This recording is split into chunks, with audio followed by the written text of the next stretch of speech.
Hello friends, welcome to another video of moto tour Ladakh. आज के इस वीडियो में मैं आपको बताने वाला हूँ लद्दाख आते टाइम, स्पेशली जब आप बाइक पे आते हैं तो आपका बजटिंग किस तरह का होना चाहिए। तो बजटिंग में ऐसे बहुत सारी चीज़ें हैं जो आपको ध्यान में रखना है। फॉर एग्ज़ाम्पल, अगर आप किसी ट्रैवल एजेंट के थ्रू आ रहे हैं तो पैकेज कॉस्ट में क्या क्या इंक्लूड है और क्या क्या इंक्लूड नहीं है। फॉर एग्ज़ाम्पल, कुछ पैकेजेस में बहुत सारे हिडन कॉस्ट होते हैं जो आपको यहीं पे आके पता चलते हैं, तो आपको फिर थोड़ा सा हल्का सा झटका भी लगता है, क्योंकि आपके ट्रैवल एजेंट आपको नहीं बताते हैं बाइक कौन सा होगा, मॉडल बाइक का मॉडल कौन सा होगा, एकोमोडेशन किस तरह का होगा, मील्स क्या क्या इंक्लूड है, क्या क्या इंक्लूड नहीं होगा, ये सब आपको नहीं बताते हैं।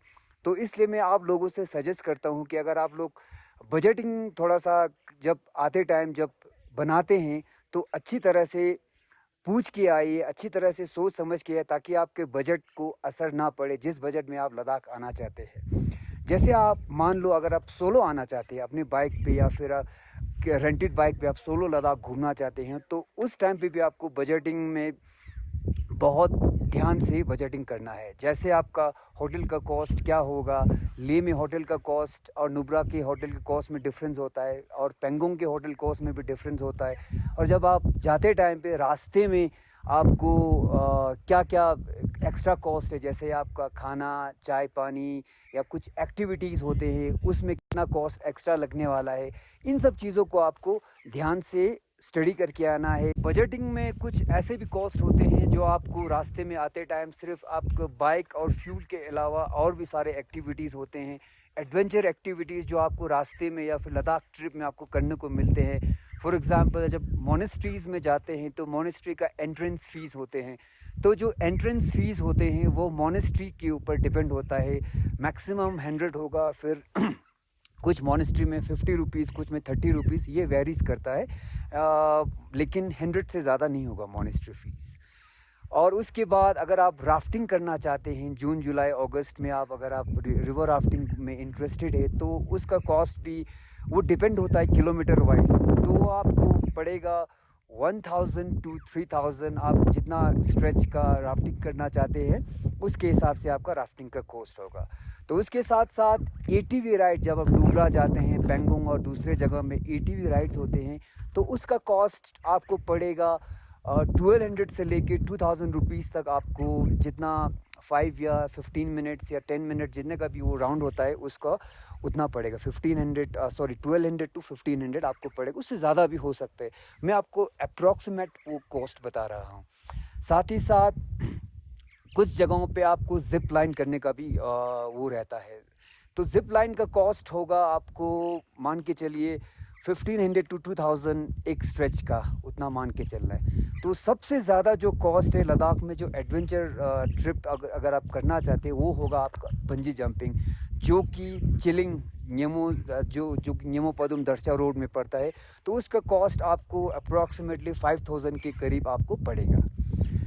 उसके अलावा अगर नुब्रा में, अगर आप नुब्रा के सैंड ड्यून में अगर आप कैमल सफारी करना चाहते हैं, तो कैमल सफारी का कॉस्ट होगा आपको 500 से लेके 1500 तक, डिपेंडिंग अपॉन द ड्यूरेशन।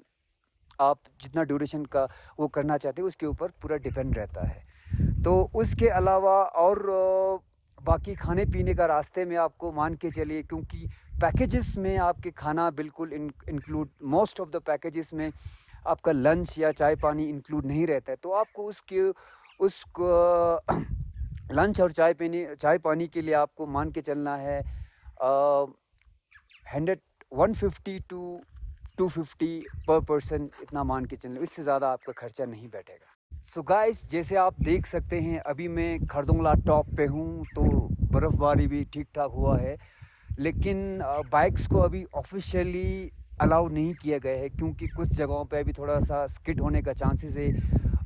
तो होपफुली अगले हफ्ते तक बाइक्स को छोड़ देना चाहिए, अगर बर्फ़बारी नहीं हुआ तो। तो as a experience tour operator आपको एक प्रो टिप आपको देना चाहता हूँ। अगर आप लोग सोलो आना चाहते हैं या फिर अपने मर्ज़ी से लद्दाख बाइक ट्रिप करना चाहते हैं, तो इंस्टेड ऑफ कमिंग फ्रॉम ले टू नुब्रा आप ये एक चीज़ और कर सकते हैं। आप पहले पेंगोंग जाके वाया चंगला, फिर आते टाइम नुब्रा से ले आए, तो उस टाइम पे आपको खरदुंगला टॉप पे सनसेट का व्यू भी अच्छा मिलेगा। तो और उसके साथ साथ यहाँ पे क्राउड भी कम देखने को मिलेगा, क्योंकि क्या रहता है कि पीक सीज़न में जब सीज़न के टाइम पे लोग बहुत आ जाते हैं और खरदुंगला पे पार्किंग का स्पेस उतना नहीं है, तो अगर आपको फ़ोटो लेना है या वीडियोस बनाना है, आपको थोड़ा सा टाइम स्पेंड करना है, तो यहाँ पे बहुत भीड़ दिखेगा। तो आपको एक सजेशन हमारी तरफ से ये है कि अगर सोलो या ग्रुप में अपने मर्ज़ी से लद्दाख ट्रिप करना चाहते हैं, तो आप पहले पेंगोंग जाके फिर वापस आते टाइम फिर नुब्रा से ले आ सकते हैं। जैसे आप देख सकते हैं कि ये जो ले थोड़ा सा आगे जाके यहाँ से आपको ले का बहुत अच्छा व्यू मिलेगा। आप थोड़ा सा ऊपर जाके खरदुंगला टॉप पे एक मंदिर भी है, बुद्धिस्ट टेम्पल भी, वहाँ पे भी जा सकते हैं। यहीं खरदुंगला टॉप पे छोटा सा मंदिर भी है, तो आप मंदिर का भी दर्शन कर सकते हैं। तो ओवरऑल कहने का मतलब ये है कि आप थोड़ा सा डिस्कस करके पहले थोड़ा सा स्टडी करके आइए, ताकि आपके टूर को थोड़ा सा जो आप एक्सपेक्ट करते हैं लद्दाख आके थोड़ा सा एंजॉय करेंगे, जो आपने फ़ोटोज़ में वीडियोज़ में देखे होंगे वो आपका स्पॉइल ना हो। Thank you. सो गाइस, अभी जो खरदुंगला टॉप है ये फॉल करता है लद्दाख रेंज में। तो ये अभी जब हम लद्दाख रेंज है, मेरे पीछे आपके बैकग्राउंड में देख सकते हैं, ये जो माउंटेन का रेंजेस है वो काराकोरम रेंज है। सो काराकोरम नुब्रा वैली जो है, लद्दाख रेंज और काराकोरम रेंज के बीच में सैंडविच एक वैली है। आप देख सकते हैं जो पीछे जो रोड है नुब्रा वैली की तरफ जाते हैं। सो गाइस, अगर आपको ये वीडियो अच्छा लगा तो प्लीज़ अपने जो फ्रेंड्स, रिलेटिव्स या जो भी लद्दाख आना चाहते हैं उनको प्लीज़ शेयर करिए और हमारे चैनल को सब्सक्राइब करिए। Thank you for watching moto tour video. Thank you.